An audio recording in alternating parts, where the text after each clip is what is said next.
We've received information that there have been 10 completed suicides in the field of 911 in the US alone in 2026. That's a lot. This message is for those of you who knew the people who have died. For those of you who it's your coworker, it's your colleague, it's your friend who's now gone from you. And there's a few things I'd like to share with you. The first is, it's not your fault. When somebody close to us self-harms, we always wonder what we could have done to prevent it. Did I listen well enough? Was I a good enough friend? Was I a good enough colleague? How did I miss the signs? What happened? And we can go on and on and on with that and never have an answer. We cannot know. We cannot know if there's something else we could have done. We've done what we've done, and we have to accept that that is what it is. And we live with that. It is not your fault. The thing to remember is that, especially if a bullet was used as a means of death, that the act of suicide, the act of actually taking one's own life, is a momentary impulse.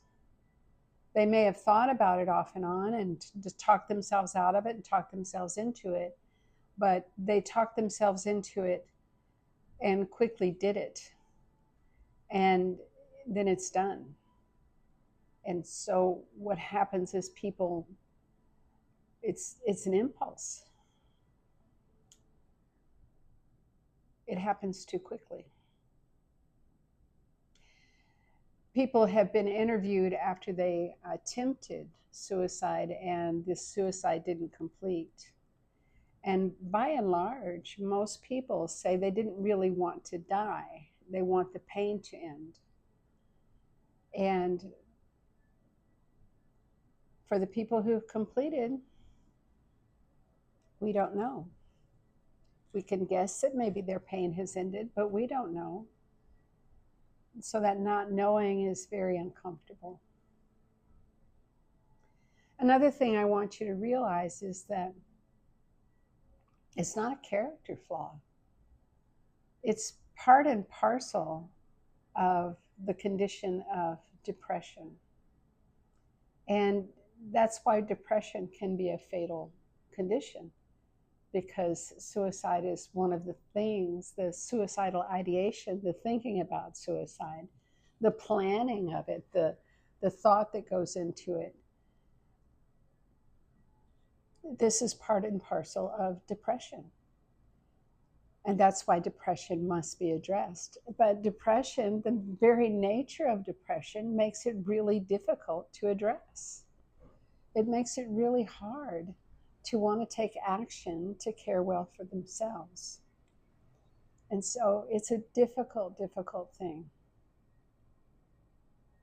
The third thing I want you to think about is that the pain you're feeling is real. And pain must be felt. When we try to stuff away our pain, when we try to stuff away our pain, it lives in our bodies and it festers.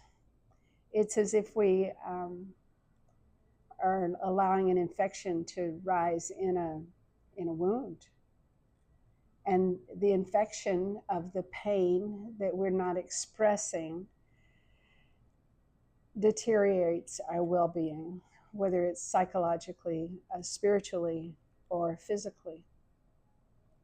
And so we have to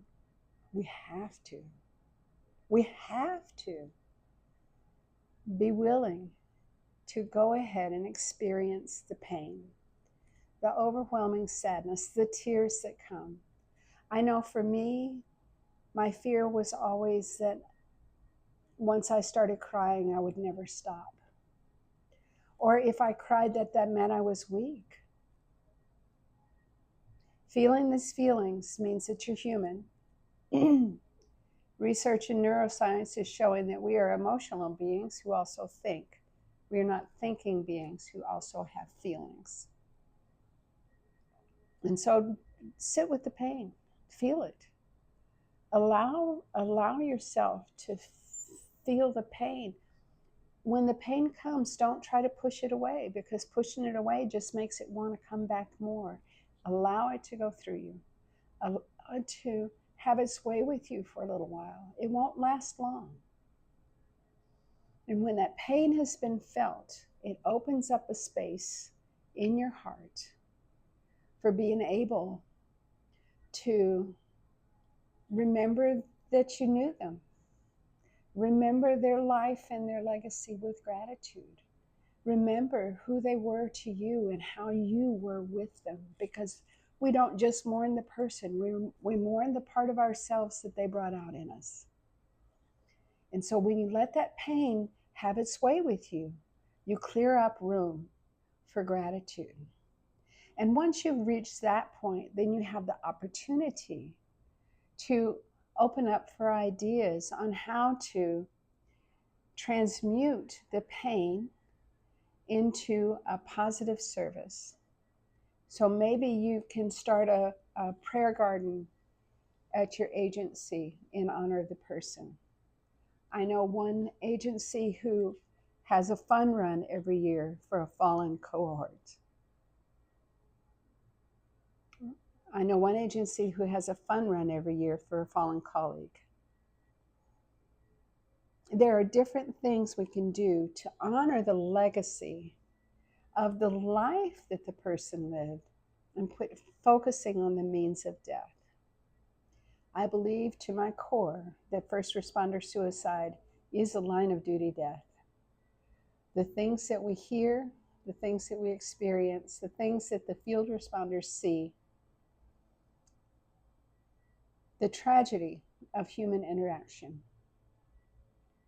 does something negative to our souls. And carrying the weight of the anger of the world, carrying the weight of the disappointment and tragedies of the world is heavy. And when we don't have support, when we don't have spiritual practices in place to help us offload that pain, we carry it. And that leads to depression. And depression leads to the final solution. Listen, if you struggle, if you ever have one thought of maybe my family would be better off without me, or maybe I should just check out, I want you to seek counseling.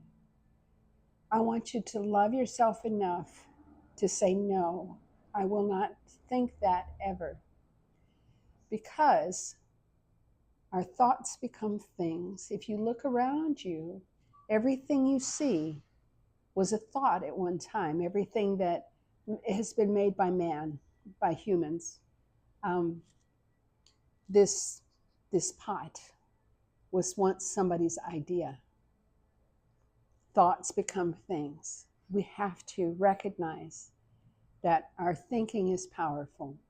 And when we have negative thoughts like that, we have to stop them. We have to find a way to love ourselves enough not to even have the thought. And in that way, we can rescue ourselves, and we can stay, and we can be a light for others. Know that my heart is with you. Know that you are worth keeping. Please stay. And my condolences on the tremendous loss that you've experienced.